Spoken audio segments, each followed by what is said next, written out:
வணக்கம். நான் உங்கள் ஜோதிடர் எஸ்பி திலகர். ஜோதிட பற்றாளர்கள் எல்லோரும் எப்படி இருக்கிறீங்க? நன்றாக இருக்க இறைவனை வேண்டிக் கொள்கிறேன். இன்றைக்கி நாம் குருப்பெயர்ச்சி பலன்களை 12 ராசிக்கும் எல்லா நேயர்களுக்கும் பார்ப்போம். 2023 ஏப்ரல் மாதத்துலேருந்து 2024 ஏப்ரல் நேற்று வரைக்கும் குரு பகவான் மேசராசியில் வீற்றிருந்தார். பலன்கள் என்று பார்க்கையில் மேசராசி குரு பகவானுக்கு மிகவும் உகந்த நட்பு வீடு. நல்ல பலன்களை மட்டுமே அவர் வாரி வழங்கி இருக்க வேண்டும். ஆனால் 12 ராசிக்குமே அவர் எந்த நற்பலனும் தரவில்லை என்பதுதான் உண்மை. காரணம் என்னங்கிறத பற்றி தான் நாம் இப்போ இந்த வீடியோவில் பார்க்க போகிறோம். கடந்த ஒரு வருடமாகவே சனீஸ்வர பகவானுடைய 3ஆம் பார்வையில் குரு பகவான் அமர்ந்திருந்தார். அதனால் அவரால் எந்த நல்ல ஒரு பலனையும் எந்த ராசி நண்பர்களுக்கும் தந்திருக்க முடியாது என்பதுதான் உண்மை. போகட்டும் நேற்றோட இந்த நிகழ்வு. இன்றைக்கி பார்த்தீங்கன்னா 2024 மே முதல் தினம் இன்றைக்கி மாலை 5:21 மணிக்கு குரு பகவான் சனி பகவானின் தொடர்பிலிருந்து விலகி மேசராசியிலிருந்து ரிஷபராசிக்கு பெயர்ச்சி அடைகிறார். பலன்களை எல்லா ராசிக்கும் நாம் நல்ல விதமாக பார்ப்போம். இந்த 12 ராசியில் மேசம், மகரம், விருச்சிகம், கன்னி, கடகம் இந்த 5 ராசிக்கும் முதல் தரமான ராஜயோகத்தை குரு பகவான் வாரி வழங்க போகிறார். ஸோ 12க்கு 5 ராசி போக 7 ராசிக்கு நல்ல பலன் நடக்காதா அப்படின்னு கேட்க வேணாம். குருவோட பார்வை பலன் சிறப்பான பார்வை பலன் இருக்குது. அதனால் 12 ராசிக்காரர்களுக்கும் நல்ல பலன் நடக்கும் என்பதுதான் உண்மை. அதை நாம் எப்படி என்பதை தனித்தனியாக பிரித்து பார்ப்போம். முதல்ல பார்த்தோம்னா மேசராசி. குரு பகவான் 2ஆம் இடத்துல உட்கார்றார். இது மிகவும் உகந்த இடம் மேசராசி நண்பர்களுக்கு. குடும்ப வாழ்வு அமையாதவர்களுக்கு குடும்பம் அமையும். குடும்பத்தை விட்டு பிரிஞ்சிருக்கிறவங்க குடும்பத்தோடு சேரலாம். பொருளாதார மேன்மை கிடைக்கும். மேலும் மேசராசிக்கு குரு பகவானுடைய 6ஆம் பார்வை, 8ஆம் பார்வை, 10ஆம் பார்வையினால் 3 நல்ல பலன்கள் தர இருக்கிறது. அதாவது போட்டித் தேர்வுகளுக்கு நல்ல வெற்றி மேசராசி நண்பர்களுக்கு கிடைக்கும். வேலைவாய்ப்பு இல்லாதவர்களுக்கு ஒரு நிரந்தரமான நல்ல வேலைவாய்ப்பு கிடைக்கும். வெளிநாட்டு முயற்சி செய்பவர்களுக்கு கண்டிப்பான வெளிநாட்டு வேலைவாய்ப்பு முயற்சி கிடைக்கும். புதிய தொழில் தொடங்க நினைப்பவர்களுக்கு அற்புதமான தொழில் அமைந்து ஜீவனம் வலுப்பெறும். மேசராசிகளுக்கு இது ஒரு பொற்காலமான காலகட்டம் என்பதுதான் உண்மை. அடுத்தபடியாக பார்த்தோம்னா ரிஷபராசி. குரு பகவான் ஜென்ம ராசியிலே உட்கார்றார், ரிஷபத்திலே உட்கார்றார். இது கொஞ்சம் அலைச்சலை கொடுக்கும். மற்றபடி கலங்க வேண்டிய அவசியம் இல்லை. குரு பகவான் 5ஆம் இடம், 7ஆம் இடம், 9ஆம் இடத்தை ரிஷபராசி நேயர்களுக்கு பார்க்குறார். 5ஆம் இடம் என்று சொல்லி வரையில் பூர்வீக சொத்துக்களில் எதுவும் பிரச்சனைகள் இருந்தால் அது தீந்துடும். குழந்தை பாக்கியம் இல்லாதவர்களுக்கு குழந்தை பாக்கியம் கிடைக்கும்.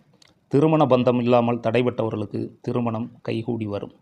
தந்தையாரோடு பிணக்கு இருந்தாலோ தந்தை வழியில் சொத்துக்கள் வர வேண்டி இருந்தாலோ விரைவில் வந்து சேரும். தர்ம காரியங்கள் நிறையா செய்ய வேண்டிய சூழ்நிலை, நற்பலன்கள் ரிஷபராசிக்கு வரும். அடுத்தபடியாக பார்த்தோம்னா மிதுன ராசி. இந்த ராசிக்கு 12ஆம் இடத்துல குரு பகவான் அமர்றார். அதனால் என்ன நடக்கும் அப்படின்னு பார்த்தீங்கன்னா சுப விரயங்கள் ஏற்படும். அதற்காக நீங்கள் கவலைப்பட வேண்டிய அவசியம் இல்லை.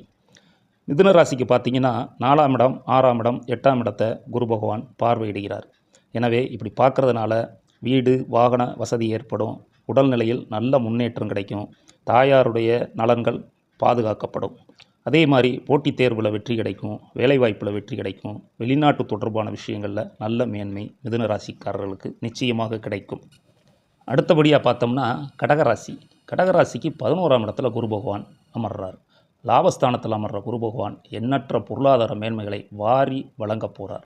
அதே நேரம் தன்னுடைய கடகராசிக்கு குரு பகவான் 3ஆம் இடம், 5ஆம் இடம், 7ஆம் இடத்தை பார்வையிடுகிறார். இப்படி பார்வையிடுறதுனால நம்ம முயற்சிக்கேற்ற வெற்றி நிச்சயமாக கிடைக்கும். இளைய சகோதரனால் மேன்மை கிடைக்கும். பூர்வ புண்ணிய சொத்துக்களில் வெற்றி கிடைக்கும். குழந்தை செல்வங்கள் கிடைக்கப்பெறாமல் இருந்தவர்களுக்கு குழந்தை செல்வம் கிடைக்கும். திருமண தடைகள் விலகி திருமண வாழ்வில் கடகராசிக்காரர்கள் ஈடுபடுவார்கள். எல்லா நிலைகளிலும் கடகராசிக்கு அற்புதமான காலகட்டம் என்று தான் சொல்ல வேண்டும். அடுத்தபடியாக பார்த்தோம்னா சிம்மராசி. சிம்மராசிக்கு குரு பகவான் 10ஆம் இடத்துல அமர்ந்திருக்கிறார். பொதுவாகவே குரு பகவான் 10ஆம் இடத்துல அமர்ந்தால் தொழிலில் சில விதமான பதட்டங்கள் ஏற்படும். அந்த பதட்டங்களை நீங்களே தவிர்த்துக்கோங்க. உங்கள் ராசிக்கு 2ஆம் இடம், 4ஆம் இடம், 6ஆம் இடத்தை குரு பகவான் பார்க்குறாரு. பொருளாதார மேன்மைகள் அபிவிருத்தி அடையும். கல்வியில் வெற்றி கிடைக்கும். தாயார் உடல்நிலை மேன்மை அடையும். வண்டி வாகனம் சொத்து பத்துக்கள் வந்து சேரும். முன்னேற்றம் கிடைக்கும். அதே நேரத்தில் போட்டித் தேர்வுகள் எதுவாக இருந்தாலும் அதில் எளிமையாக நீங்கள் வெற்றி கிடைக்கும். தொழில்துறையில் நல்ல மாற்றங்களும் வேலைவாய்ப்புகளில் நல்ல முன்னேற்றமும் நிரந்தரமான வேலைவாய்ப்பும் கண்டிப்பான முறையில் சிம்மராசி நேயர்களுக்கு கிடைக்கும். கன்னிராசி நேயர்களுக்கு குரு பகவான் 9ஆம் இடம் என்னும் பாக்கியஸ்தானத்தில் அமர்றாரு. இது வரைக்கும் நீங்கள் செஞ்ச தான தர்ம காரியங்களுக்கு ஏற்பட்ட நற்பலன்கள் பாக்கியங்கள் கண்டிப்பான முறையில் உங்களுக்கு கிடைக்கும். மேலும் குரு பகவான் உங்கள் ராசியவே பார்வையிடுகிறார். எனவே எல்லா விஷயங்கள்லையும் உங்களுக்கு வெற்றி கிடைக்கும். உங்கள் ராசிக்கு 3ஆம் இடத்தை குரு பகவான் பார்க்குறதுனால தைரியம் பெருகும், முயற்சிக்கேற்ற வெற்றி கண்டிப்பாக கிடைக்கும். 5ஆம் இடத்தை குரு பகவான் பார்வையிடுறதுனால நல்ல ஒரு முன்னேற்றம், பூர்வீக சொத்துக்களில் இருந்த வில்லங்கங்கள்லாம் விலகி பூர்வீக சொத்துக்கள் நமக்கு வந்து சேரும், அதிர்ஷ்டம் கைகூடும், குழந்தை செல்வம் இல்லாதவர்களுக்கு குழந்தை பாக்கியம் கண்டிப்பான முறையில் கன்னிராசி நண்பர்களுக்கு கிடைக்கும் என்பதை நம்ம உறுதியாக சொல்லலாம். அடுத்தபடியாக பார்த்தோம்னா துலா ராசிக்கு குரு பகவான் 8ஆம் இடத்துல போய் அமர்றார். இது உகந்த இடம் இல்லை என்றாலும் நாம் பயப்பட வேண்டிய அவசியம் இல்லை. குருவையோட பார்வை பலன் 2ஆம் இடத்துக்கு விழுகுது. அதனால் தனப்பிராப்தம் கூடும், செல்வம் பெருகும், குடும்பத்தில் அமைதி கிடைக்கும், வண்டி வாகனங்கள் வசதிகள் ஏற்படும், பூமி சொத்துக்கள் சேரும், தாயார் உடல்நிலையில் நல்ல முன்னேற்றம் கிடைக்கும், கூடவே சுப விரயமும் வரும். எல்லாம் இனிமையாகத்தான் துலா ராசிக்கும் செல்லும் என்பது உண்மை. அடுத்து பார்த்தோம்னா விருச்சிக ராசிக்கு 7ஆம் இடத்துல குரு பகவான் அமர்றார். இதுவரைக்கும் திருமண தடை இருந்தவர்களுக்கு அந்த தடை விலகி திருமண பந்தம் விரைவில் இனிமையாக சந்தோஷமாக அமையும் என்பதுதான் உண்மை. உங்கள் ராசியை குரு பகவான் பார்க்குறார். அதனால் எதுவும் ஒரு பொலிவு இருக்கும், வெற்றி கிடைக்கும், நம்பிக்கை கிடைக்கும், தைரியம் பெருகும், தன்னம்பிக்கை பெருகும், சகோதரர் வழியில் நல்ல முன்னேற்றம், மாற்றம், லாபம் அனைத்தும் விருச்சிக ராசி நேயர்களுக்கு கிடைக்கும். இது ஒரு பொற்காலம் விருச்சிக ராசி நேயர்களுக்கு. அடுத்தபடியாக பார்த்தோம்னா தனுசு ராசிக்கு ராசிநாதனே குரு பகவான் தான். அவர் 6ஆம் இடத்துல போய் உட்கார்றார். அதனால் சற்று சோர்வுகள், போட்டிகள், வம்பு வழக்குகள் வருவதற்கு வாய்ப்பு இருக்குது. பயப்பட வேண்டிய அவசியம் இல்லை. இதனால் ரொம்ப பயந்துக்கிற வேணாம், கொஞ்சம் கவனமாக இருந்துக்கங்க.